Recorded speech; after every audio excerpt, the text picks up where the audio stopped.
नमस्कार. Cooking with वंदनामध्ये आपलं स्वागत आहे. आज आपण मेथीचं पाणी ही रेसिपी बघणार आहोत. हे खूपच टेस्टी लागतं आणि याला खूपच कमी साहित्य लागतं. तर बघा, त्यासाठी मी इथं मेथी फक्त खुडून घेतलेली आहे आणि धुवून घेतलेली आहे. तिला कट करायची नाही, अशी मोठी मोठीच राहू द्यायची, कारण आपण त्याचं पाणी करणार आहोत. ही भाजी खूपच टेस्टी लागते आणि ही आपण जर मिरच्या थोड्या कमी घातल्या तर हे पेशंटलासुद्धा चालू शकते आणि बाळतीन बाईलासुद्धा मेथी थोडीशी घ्यायची आणि पाण्याची मात्रा जास्ती घ्यायची, तर बाळतणीलासुद्धा हे पाणी चालू शकतं. त्यासाठी बघा, मी इथं मिरच्या कट करून घेतलेल्या आहेत आणि लसूण थोडा ठेचून घेतलेला आहे आणि दुसरं मीठ आणि पाणी, बस इतकंच साहित्य लागतं. तरीसुद्धा ही भाजी खूपच टेस्टी होते. तर मग चला आपण रेसिपीकडे वळूया. तर बघा, भाजीसाठी मी इथं एक कढई घेतलेली आहे आणि कढईमध्ये 3 पड्या असं तेल घालत आहे. या भाजीला थोडं तेल जास्तीचं घातलं तर ती चविष्ट लागते. त्यासाठी बाकी तुम्हाला हवं असलं तर तुम्ही कमी तेल घातलं तरीसुद्धा चालते. आणि बाळतीन बाईला जर करत असाल तर इथं शेंगदाण्याचा तेलचा वापर करायचा. बघा, तेल आपलं छान असं गरम झालेलं आहे. आता त्यामध्ये ठेचून घेतलेला लसूण घातलेला आहे. लसूण छान असा लाल करून घ्यायचा. याच्यात लसूणची चव खूपच छान लागते. तर बघा, आपला लसूण छान असा लाल झालेला आहे. आता त्यामध्ये कट केलेल्या मिरच्या घालायच्या.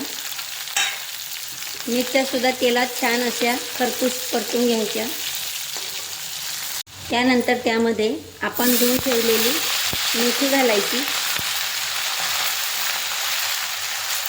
मेथीलासुद्धा तेलात छान अशी परतून घ्यायची.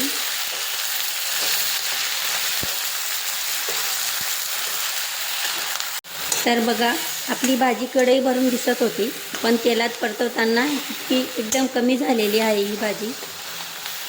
तुम्ही या भाजीला जर नॉनव्हेज खात असाल तर याच्यामध्ये बोंबीलसुद्धा घालू शकता. बोंबील घालून पण ही भाजी खूपच टेस्टी लागते.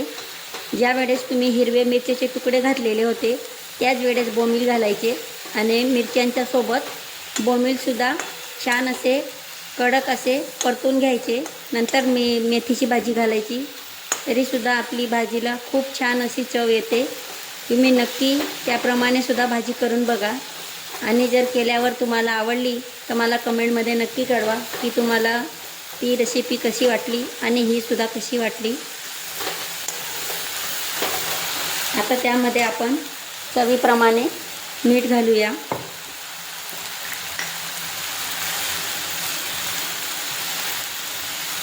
आता त्यात पाणी घालायचं. पाणी जास्तीचं घालायचं, तेव्हाच त्याला मेथीचं पाणी अशी रेसिपीचं नाव म्हटलं जातं. मी इथं 2 ग्लास असं पाणी घालत आहे. अजूनसुद्धा पाणी घातलं तरी या पाणीला चव येते. मेथी एकदम कमी असली तरीसुद्धा तुम्ही हे पाणी करू शकता आणि गरमागरम बाजरीची भाकरीसोबत तुम्ही खाऊन बघा, खूपच टेस्टी लागते. ह्या पाण्यात भाकरी चुरायची आणि बस जाऊ द्यायचं रप्पारप.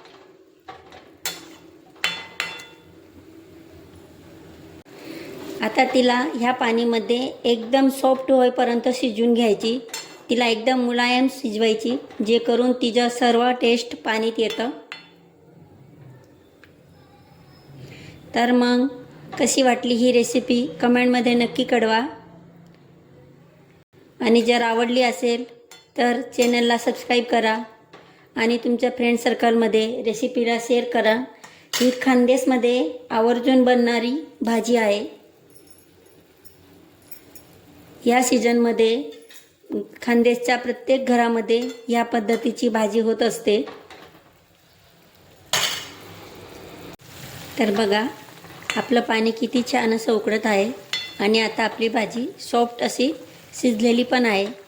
जर तुम्हाला इतकं पातळ पाणी आवडत नसणार तर तुम्ही याच्यात थोडंसं शेंगदाण्याचं कूट घातलं तरीसुद्धा चालतंय. तर मग बघा, तयार आहे आपलं मेथीचं पाणी. तर तुम्ही नक्की एकदा ही रेसिपी करून बघा आणि आवडली असेल तर चॅनलला सबस्क्राईब करा, व्हिडिओला शेअर आणि लाईक करा. तर व्हिडिओ शेवटपर्यंत बघण्यासाठी धन्यवाद.